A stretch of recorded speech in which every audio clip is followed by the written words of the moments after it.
Alright, what's going on, guys? Unfortunately, this was meant to be a full van walkthrough, but we've had some IT issues. We've lost a whole heap of footage, and we've also the issues with the walkthrough was that there's no audio, so Crystal's just lip syncing away as we do the inside. So we'll do that one. We'll do an interior walkthrough a bit later on. So this one's just going to be the outside. We run you through what's around the outside and what we've done to the van. All the modifications we've done to the van we'd do again if we built this van, plus some extra stuff. So hopefully you enjoy it and hopefully you get something out of it. Any questions or queries, drop them in the comments below. Thanks for watching along, guys, for everyone that's been following us, and make sure you hit that like and subscribe button if you like what we're doing. All right, what's going on, guys? Welcome back to another episode. We're pretty excited about this one. This one here, we're going to take you through our 22-foot Trooper. So this is a 22-foot off-grid layout that we've upgraded to a Trooper spec. So that's why the layout's the way it is, and it's in the off-grid options if you're looking for one. But yeah, let's get into it, and Shab gives you a look around. I'll give you a run around the outside, Crystal will take you through the inside, and then we'll have a look at the batteries at the very end. So yeah, let's have a look. So up the front, just a standard tunnel boot. We haven't opted for an outdoor kitchen. We just use it for storage, and it goes the whole way through. We still got a bit of stuff everywhere. We're still learning where we want to put things. In the front here, we've just got the Weber, and then all the kids' scooters and stuff, which comes out every time we go camping, and our fire pit. That I've been playing around trying to work out with the slide. We had a slide on the Weber previously. Doesn't fit in this tunnel boot, so it's ended up in there, but a slide didn't work here because when you've got the cabinet open and then the Weber comes out, it's nowhere, you can't work. So if the door swung towards the van, it might work, but at the moment I just pull it out and put it on a lifetime table just here at the front. Gas bayonets up under the front here. If you are looking to get one, I'd recommend changing out these stabilizer legs through the build. Get the Boss 271s on. I think that's what they are. I'm going to be putting them on this van when I can get a set, but yeah, these ones here, I can't use my drill to wind them down. They're not great. I'm just going to swap them out. Standard stone guard on the front. We probably will go to a stone stomper eventually. We're already getting some stone chips up on the top from the ute, so this just isn't effective for us, so we'll probably get rid of this and put a stone stomper on. But the lead times, obviously. Anyway, 2 standard gas bottles up the front, normal stuff there. Standard jockey wheel, which I'm not a fan of already. But we'll swap it out to something different. It's just so heavy. It weighs about 20 kilos, I reckon. It's heavy, and it's just trying to find somewhere to put it. So again, I'm looking at going with the Boss plate jockey wheel at the front. So it's just a flat plate that you can use your drill to go up and down. Because Crystal can't even spin this one really. She struggles. DO45 hitch on the front. Lots of people, rave about it, and they are as good as people say. We really like it.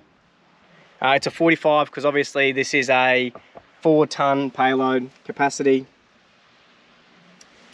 Standard plugs on the front, 12-pin flat, reversing camera, and the Anderson, as well as the breakaway brake safe. This is a Covix alarm hitch. We really like it. If someone comes up and plays with it, it makes an alarm like that. So unfortunately the kids do play with it, which is a bit of a pain, but there it goes. So loud. So generally I have the Navigator tow hitch buddy over the front as well too, so people can't see that's on there. So if they come and play with the tow hitch buddy, the alarm goes off straight away, which is great and handy, bit of security. Moving around, so yep, we got the front tunnel boot on this side as well. On this side, we've just got a suitcase with some storage in it, and then just a whole heap of hoses and stuff. But yeah, that's where I store all our hoses, waste hoses, and power leads in there. Just a tap on the drawbar, standard tap on the back of the stone guard. Our 240 volt in. So on our Jayco, I loved it. There was a little hook just to the side. I've been trying to find out what they're called and where they come from. Cannot find one for the life of me. But what happens is, effectively, your power cord comes straight over this tunnel boot, and it's a pain in the ass. So I want to put the little hook over here. So if anyone knows what it is, let me know. But I'll keep chasing it, and if I find it, I'll let you know. But yeah, effectively your lead comes out, hooks over that, and then Bob's your uncle. Tunnel boot obviously goes the whole way through, just more storage on this side. It's just a box of all our cleaning products and stuff, and the clothesline there. So white and orange LED lights around the outside. There's 5 of these, 2 on this side and 3 on the other. Moving around, obviously, yep, massive windows. It's got the King Jack antennas are now standard for Lotuses, which is really good and handy. It just swivels around on the inside, works great. That's your radio antenna. Antenna input, instant gas hot water system. We've done a video on a red water valve for instantaneous gas hot water, so if you're interested in that, go check that one out.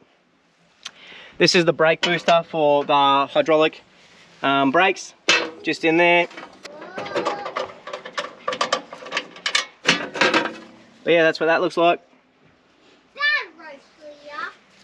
So we've got electric hydraulic brakes on this. Come with the Cruise Master disc airbag upgrade that we've opted for. All right, so we've got the second light for the this side. It's again a white orange. It's straight above our water tank fill points, which is handy at night time. And what I've done, the little white letters represents what tank it is. And then I've labelled the keys to suit, which is really handy because sometimes you don't need to fill all your tanks, so you want to know which one you're filling, and there was no real way to work that out. So instantaneous gas exhaust sits there next to them. 12-volt point above the tyres. I didn't think I'd have a need for these, but I'm using it to charge the power pack in the back of the ute on the other side, so that's come in handy. Outdoor shower on this side, hot cold water as well. Fridge vents, you know, standard stuff. Toilet cassettes in here. Just the normal Dometic toilet, so we'll be chucking a sog on it. When we had our last van, I didn't really find the toilet to be a problem, but just living in it full time, it does seem to get a bit of a smell about it, so we'll chuck a sog in. And that's it for this side. We do have 3 water tanks, all the valves are here. And then you've got your mains water there, grey water tank here with a valve up on the top. But what I'm going to be doing is installing a bypass so all the water doesn't go through the grey water tank, and that way I can lock it off when we're travelling, because we had the grey water in there once and it just stunk the van up when we drove, so I want to be able to turn that ball valve off. Come around the back, we've got the Dometic reversing camera. It's really great and handy. Well, I'd call it a full-time camera. It's on all the time in the ute and works really well. LED light bar up on the top, which we can turn on from the C-zone, so at night time when I'm reversing I can turn that on and see. Yep, standard Lotus rear bar, 2 jerry can holders, the wood basket, which we've just got the kids' bikes in for now, and the spare tyre on the back. Ridge Rider, bin bag, dirty gear bag, whatever you want to call them. I really like this bag. This is one of the better ones I've found. We're running a Navigator one on the ute, and I actually prefer this. It sits over the tyre and protects the tyre a lot more too. I picked that up from Super Cheap a while ago, and I don't think you can get them anymore, but obviously we're camping on the beach right now, so ours has got rubbish in it. What else is there? Yep, another jerry can holder.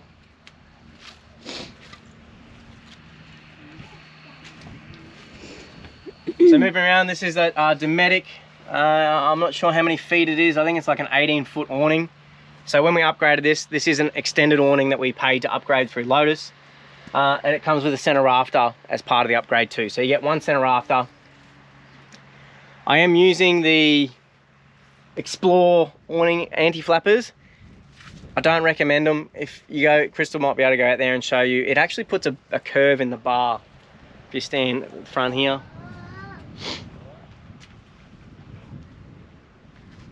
So when you roll your awning up, it catches and fouls, and they have to straighten back out again. So I'll be going back to the anti-flap kit that we had on the previous van. I didn't want to carry around all the big poles, but this doesn't look like a great option to me. So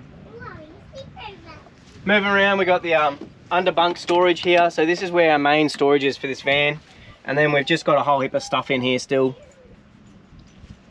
We have pulled that apart, repacked it like 3 times now, and we're still going through stuff. And but it's getting less. We're getting there. There's a lot of stuff that you seem to just think you'll need, and you don't need it, so we just get rid of it.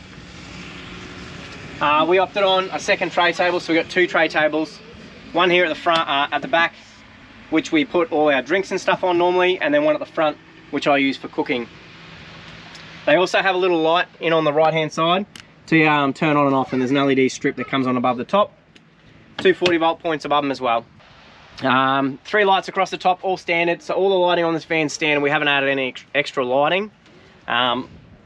We'll go through a bit of a summary at the end, what we've upgraded, and if we'd do it again. So yeah, both windows, that's now standard, but we paid to upgrade that. Standard Fusion outdoors, all the Fusion speakers, the Fusion system standard. Entertainment system, little cover that goes over the radio.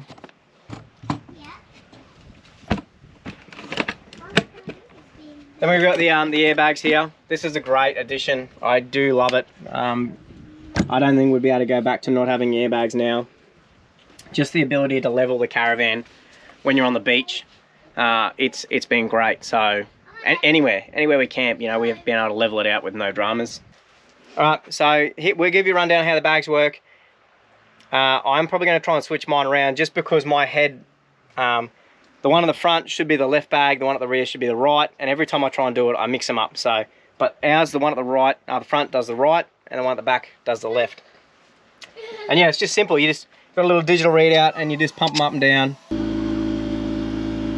So one thing to note is when you are moving your bags around, you need to have your handbrake off. All right, we'll get down in under here and I'll show you where our tanks are positioned and a bit of underneath.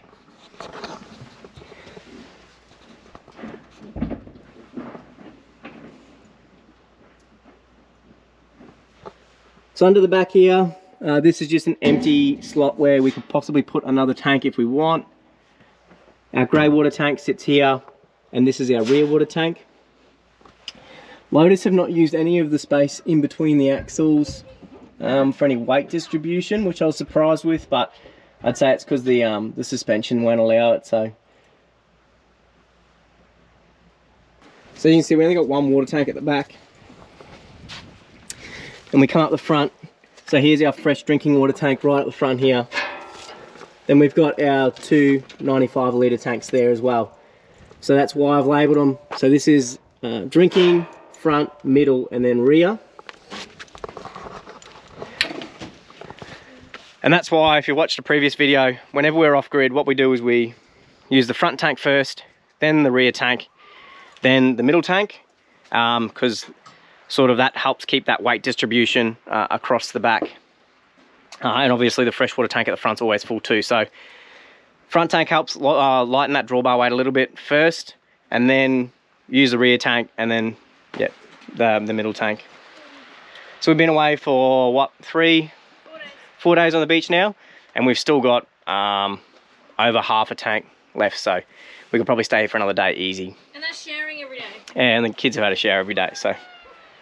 But yeah, so we got 3 95 litre tanks underneath, and the 150 for the drinking, and then 150 for the grey. So what I'll do now is I'll show you. So pretty much when you're using your bags, you go into manual to pump it up and down, and then you'll flick it to auto. And what auto does is it's set to ride height. So that'll bring the van down to what's right for towing. And then once it gets there, you flick the switches back to manual again, and then drive. So that way, with the compressor off, and it locks those valves off and keeps everything right. All right, so we'll drop that down now, and then we'll give you a summary of, you know, what we've upgraded and why we did it, and whether we'd do it again.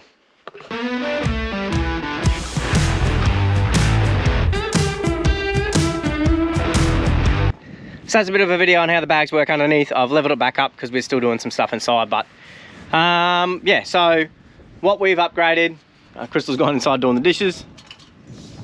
Hey.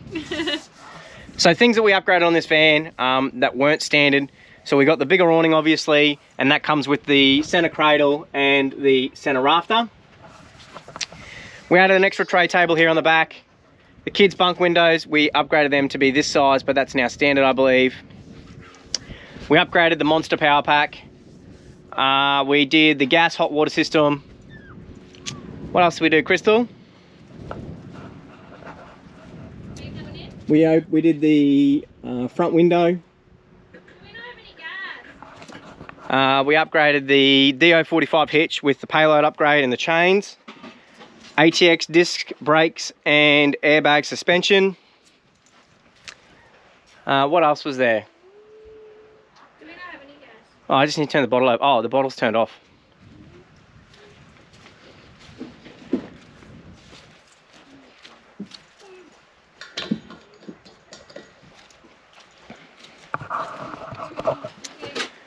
We upgraded the fridge to the 224 litre compressor fridge. That's just a size upgrade. It was already a compressor fridge. Yep, we upgraded all our mattresses inside the caravan. So we got inner spring mattresses on the 2 bunk beds and the front bed. We upgraded to an LED smart TV, which I'm really happy with because we've only used the smart function of the TV, but the TV itself isn't great. It's a bit of a pain.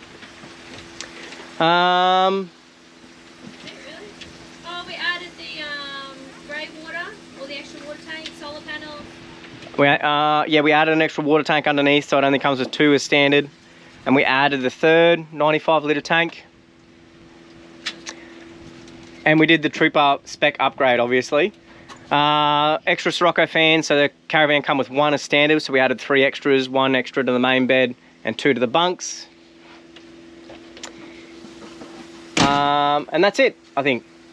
If we've forgotten anything, I'll drop it down below, but that's it. All right, guys, so hopefully you got something out of that. Any questions, queries or comments, drop them below and we'll get back to you with anything if we have it on hand, or we'll reach out to suppliers if we don't have it. So again, every mod that we've done to this van so far, we would do again if we would build the van again. There is a few extra things that we would do, and I think they're more internal, so we'll summarize that on the internal walkthrough. But yeah, thanks for watching along, guys, and make sure you hit the like and subscribe button if you like what we're doing. And we'll bring the interior video out probably in the next week or so. So we'll see you then, hey? Have a good one.